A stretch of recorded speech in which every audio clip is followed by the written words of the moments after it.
Well, our next presenter is Tim Williams from UCB. He's going to talk about knowledge graphs as a foundation for analytics revolution. So, Tim, it's on to you. Thank you very much. I will go ahead and share my screen here. And I'm sure folks will let me know if you can't see it or if my audio is not good. You're all good, Tim. Looks good. Great. Thank you very much. I've been around the pharmaceutical space since around 2000 with an interest in linked data that led to knowledge graphs starting around 2012. And today I'm going to talk about knowledge graphs as a foundation for an analytics revolution. I snuck a little R in here to modify evolution for today's theme. And I want to thank you all for joining my talk. And I first want to start talking about why a revolution is needed. Consider the data landscape in the pharmaceutical industry. Our data must support the new wave of analytics that is already happening. We have a lot of legacy data that needs to be integrated. It ranges from large relational database systems down to individual files like SAS datasets or spreadsheets that contain data and metadata. The data structures are inflexible and designed around specific use cases of data collection and analysis. Gartner estimates that 80% of enterprise data is unstructured. This includes data sources like word processing files and PDF documents, think study design, study protocol, study report, and also images, audio, and video. Our data is increasingly complex. We want to capture data around the data, how it was collected, interrelationships between data values, context, metadata. Our data is increasingly diverse. We want to combine data from genomics, prescription, clinical trial results, social media, wearables, ingestibles, and more. The structure and content of this data varies widely. Because we cannot easily bring this data together, we are unable to unleash its full potential. Consider the outdated standards we rely upon. Look closely at the definition of the Study Data Tabulation Model, or SDTM, for data tabulations and submission to regulatory authorities. Both SDTM and ADAM standards were built to satisfy specific use cases, and this makes it less flexible and less future-proof. These data files are often used as data sources for additional analyses, including publication of results and safety pooling. Demographics, treatment, adverse events, these are domain silos that do not reflect the clinical trial process through which the data was collected. Context and meaning is not available, and companies spend millions converting from one version of the standard to the next version. The code landscape that supports analytics is often overlooked. For biostatistical analysis, the code is traditionally written in SAS, now increasingly in R, Python, and other languages. A large amount of the code does nothing more than basic data manipulation, merging, subsetting, categorization, and value coding, as a setup for the analyses. Statistical procedures are the true value add at this stage. Additional code performs output formatting for listings, tables, and plot displays.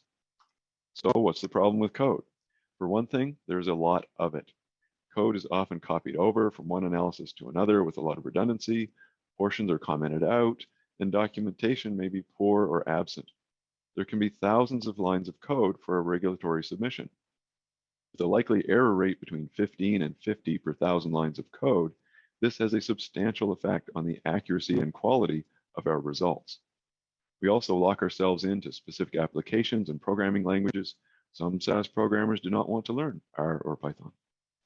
There's a lot of logic and metadata hard-coded into these programs. Code comments are used to document important decisions about program logic that affect the data and analysis. This may be the only place where these decisions are documented. Code is also used for adding context and complexity to the data that was either not captured at the time of collection or is relevant to the analysis and submission process. We need to move metadata, logic, rules, and validation out of our code and into our data as part of a lower code strategy. Many of the challenges I've mentioned can be addressed by adding knowledge graphs as a part of the data analytics environment. So what are knowledge graphs and why do I see them as a foundation for the analytics revolution? Without going into too much detail, knowledge graphs contain data that is interpretable by both person and machine. Therefore, they are a great foundation for machine learning and artificial intelligence because you have meaningful or semantic relationships between data values that can exist in a model that reflects the real-world conditions under which it was collected. This provides a superior foundation for data modeling and analytics. I recommend this free ebook if you would like to learn more about ontologies and semantic modeling for those of you who are new to the topic. If we look at the Gartner 2021 hype cycle for artificial intelligence, you see knowledge graphs are almost at the peak of inflated expectations, with a forecast of 2 to 5 years to reach wide implementation. This means that now is a good time to start learning about the technology, while being aware that the knowledge graph vendors out there may overpromise on what can be delivered within your company. Knowledge graphs also support many of the other technologies on this chart, including machine learning and various AI-related technologies. When talking about knowledge graphs, it is important to understand the graph data upon which they are built. There are two main types of graph data. The first has been around the longest, since the birth of the semantic web in the early 2000s. It is called Resource Description Framework, or RDF. The building block of RDF is one data value, or node, linked to another node by a semantic or meaningful relationship. The second type is called a labeled property graph. Again, it has nodes and relationships. A key difference here is that you can attach additional data as property value pairs to both nodes and relationships. My work focuses on the RDF type of graph data. Thanks to these semantic relationships between values and the graph data, the simple building blocks can capture meaningful knowledge. This slide from a course by Dr. Harold Sack provides a good definition of knowledge graphs, and you can see there are far too many topics for me to cover today. There is a key point at the bottom of this slide. You've likely already heard about FAIR data principles. Linked data knowledge graphs are, in my opinion, the technology for fully supporting all of the FAIR principles. I will return to FAIR concepts at the end of my talk. So, how do you work with knowledge graphs? As a novice, it is easy to become overwhelmed by the knowledge graph technology stack and the many associated concepts and languages. Don't worry, you don't need to know everything listed here. There are many languages you may use for working with knowledge graphs. Where I use R, you could just as easily use Python if that is in your skill set, or SAS to some extent. So now let's consider how graph data represents real-world data and concepts. I'm going to create a whiteboard sketch using an application called Arrows, and I encourage you to check it out after the talk as well. I'm just going to drag it over onto my screen here. And I've represented some very simple concepts in a clinical trial. We have a clinical trial subject named Bob, who was enrolled in study 1, received drug A. Now let's say, unfortunately for Bob, he experienced an adverse event, which in this case was a respiratory tract infection. So on this whiteboard, we could diagram out many different clinical trial subjects, different treatment arms, and so on. But the key is just the whiteboard model here can be exported to a data format. We'll just use JSON in this case. That's easily brought into R. So I'm going to go over to R here in a moment. And I just have to minimize my screen a little bit to get there. Bear with me just a moment. So now I'm in RStudio, and I'm going to read the data in from the file that I just created, and then convert it to linked data, and then write it back out to a file in linked data form. So I'm just going to run the first part of this code here to do that. And then I will open up the resulting data file and show you what it looks like. So the data looks very familiar from our whiteboard. Bob is enrolled in study 1, experienced a respiratory tract infection, and received drug A. So here we have the Bob node, the relationship between Bob and study 1, and so on. So the data looks somewhat similar to what we had already. Now I can read that file in and execute a query on it to get all of the nodes and their relationships. And then I can plot it again using Viz Network, a package within R. So I'm just going to do that. Oops, I'll run the whole thing here. And the resulting diagram looks just like the whiteboard sketch that I'd made previously.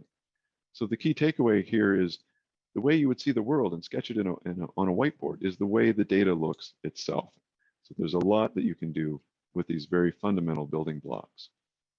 So I'm just going to go back to the presentation now. And bear with me just a second. While I do this. There we go. So my use of R brings me back to the title of my talk, where I alluded to R being the R in revolution. Interest in R for analytics has really taken off in the recent years, especially in pharma.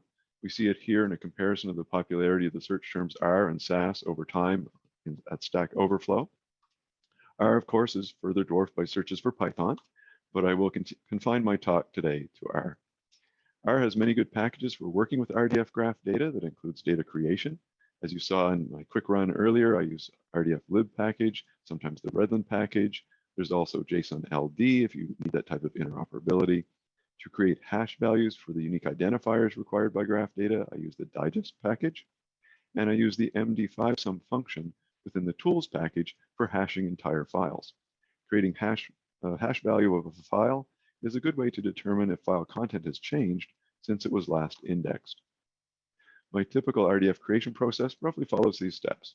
I start with a data frame in R, imported from sources like the JSON from my Whiteboard example, or a relational database or spreadsheet. Then a little data massage by creating the unique identifier IRIs using hashing, followed by code that creates triples using the RDF lib package. The code is written to match the data schema in ontologies, which are developed separately, and supplemented by a schema diagram for reference purposes. I loop through the data frame using a traditional for loop. You can also use a tidyverse approach that I list here as option 2. Carl Boedinger provides a good introduction to that approach. And then a for loop just populates a data object that is written out to a graph data file that is validated using the graph validation language Shackle. Shackle validation rules and even the resulting validation report are graph data itself that can be directly connected to the instance data. As you may imagine, this is a topic for another day. And lastly, the data is uploaded to a graph database if you'd like to do that.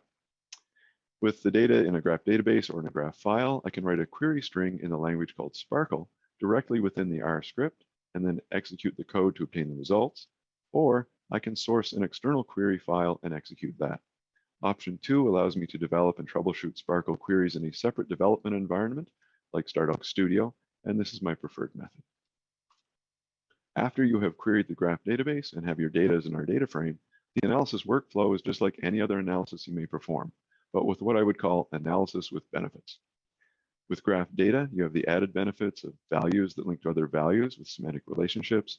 Metadata comes with the data. In the graph, metadata is just more data. There's no need for a metadata repository. And you have superior data quality thanks to all of these factors in addition to the unique identifiers. There are many good packages for visualizing the connected nature of graph data.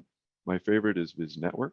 There are several others like Diagrammer, which is good for process flow diagrams, R2D3 if you want to work with D3JS in R, and packages like JSON and JSON Lite if you want to export data for consumption by external D3JS or other visualization platforms. At the EU Connect conference in November, I will present a lighthearted look at visualizing knowledge graphs and how those visualizations can be both helpful and not so helpful depending on your approach. Our Shiny apps are an excellent way to create interactive displays of graph data, and these are just a couple of screenshots from some work I did on a project at UCB. Switching gears a little bit, automation is another aspect of knowledge graphs that warrants mention. As Mike Tung noted here, there's a shift toward less focus on the graph itself and more on the knowledge workflows that the graph enables. For example, you can represent code and process flows using knowledge graphs, then query and visualize those flows using R.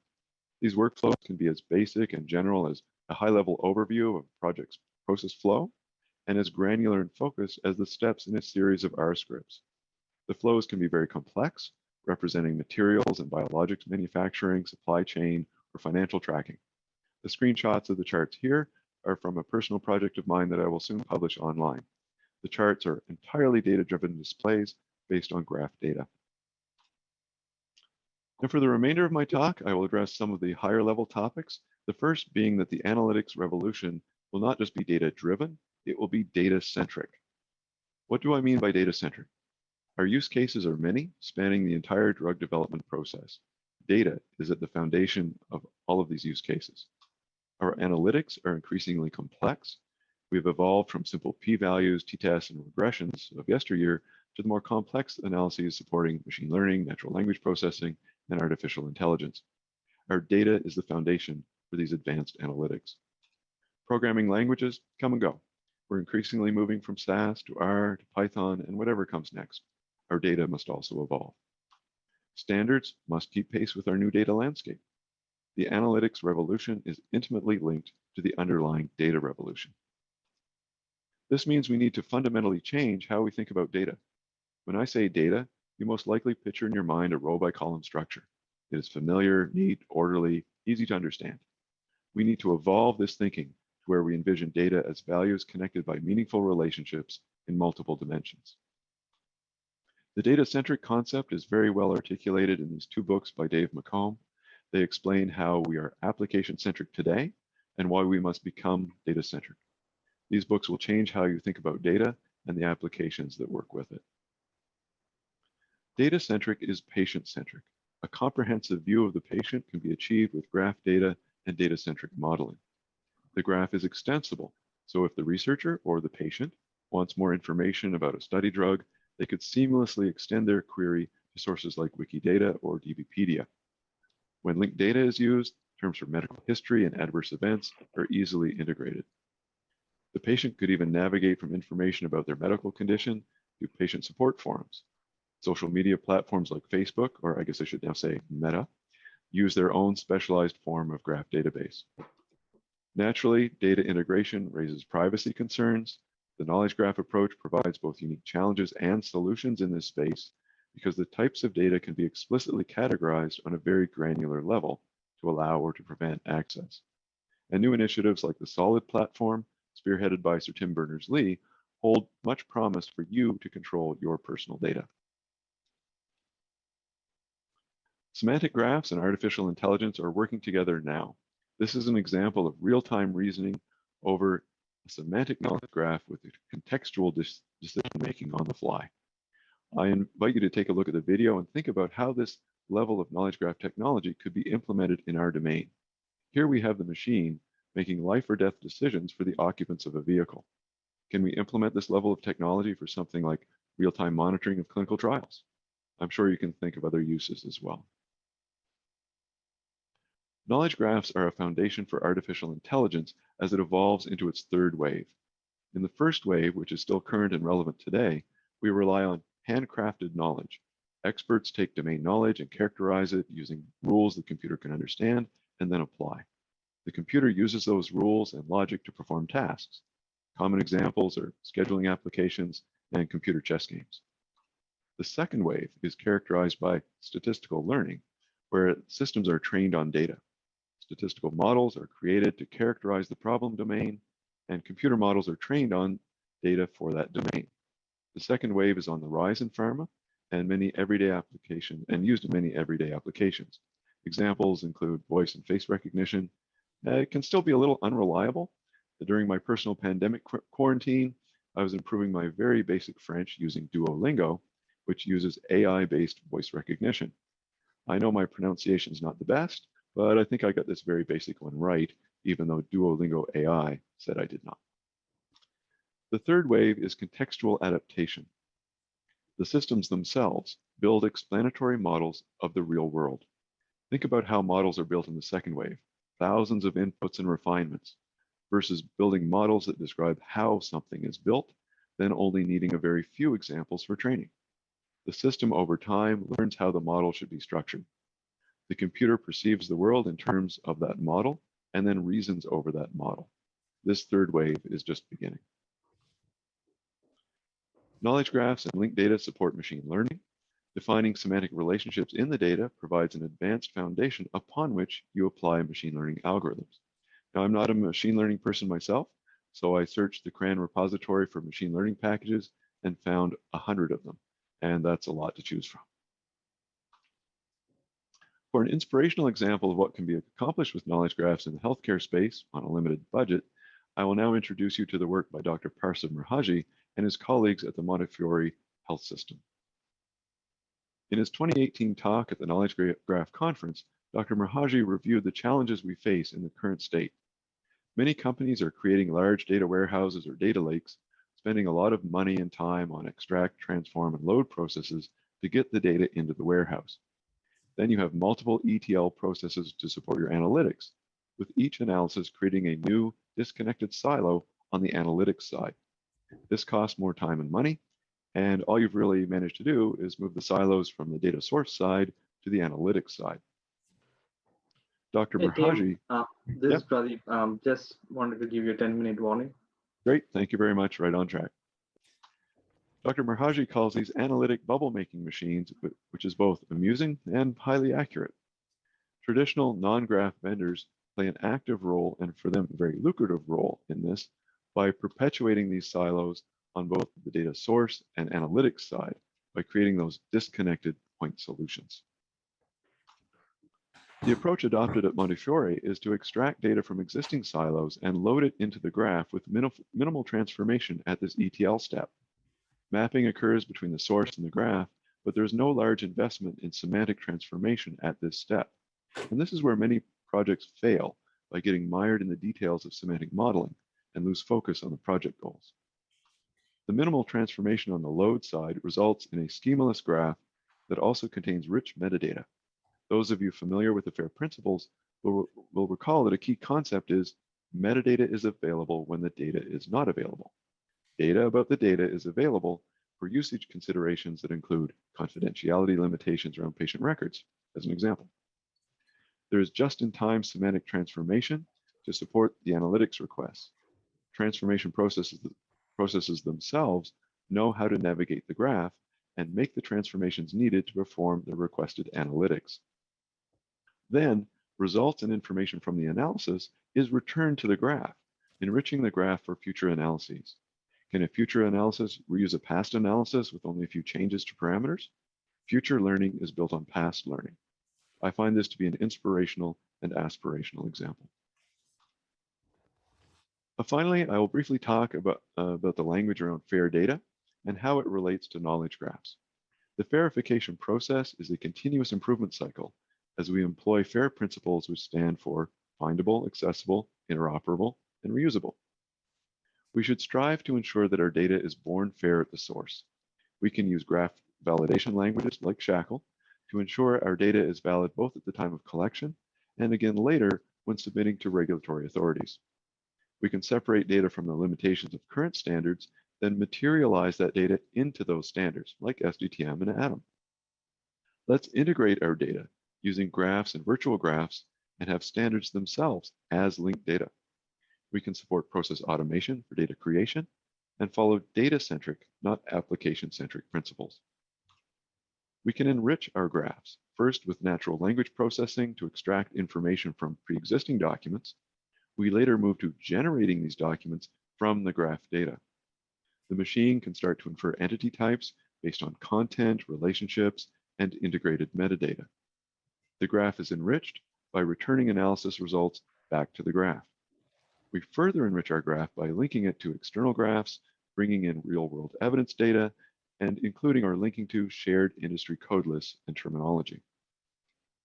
All of this supports semantic search for information far beyond mere data catalogs, including path queries for processes, chemical reaction pathways, or process flows, and code flows. And we can infer new values and relationships to further improve search. The inclusion of validation logic within the graph means we can move toward lower code solutions for analytics and reporting. Support for machine learning and artificial intelligence, graph analytics, redefine what we mean by analysis-ready and submission-ready data, and of course, support automation. As this wheel turns, the organization and the industry move more and more toward the ideals of FAIR data. And that concludes my talk. Thank you for attending and listening in today. And feel free to reach out to me if you would like to further the conversation on any of the topics I've covered here. And good luck with your own personal analytics journey. And thank you again for your kind attention. I believe we have a couple of minutes possible for questions. So, Tim, we have one question from the panelists. Somehow Yes. they couldn't post it there. So, does relationship terminology need to be controlled, and if so, what terminology do you use? Yes, it should absolutely be controlled. And this is something where I think the industry needs to come together and standardize this language somewhat. It doesn't have to be standardized at the outset, but we need to be working from a common set of relationships, a common dictionary. There are many good ontologies out there which you can search, and some of them more widely available on the web, like schema.org. And there are a lot of others, like a BioPortal has a lot of ontologies that you can search, and some companies out there are specializing in this now. So step one is to search and see what's available in terms of the relationships and the entity types and the ontologies that are available, and start building on that. But just don't get too mired down in that. I suggest you jump in a little bit and just start creating some graph data. The beauty of graph data is that you don't have to tear the schema down and start fresh again like you would with a relational system. You can change as you go, you can extend as you go and refactor. So I think step one is always looking at what's available already and building upon that. Great. Thanks, Tim. I don't have any other questions in the Q&A. Okay, well, thank you for the opportunity.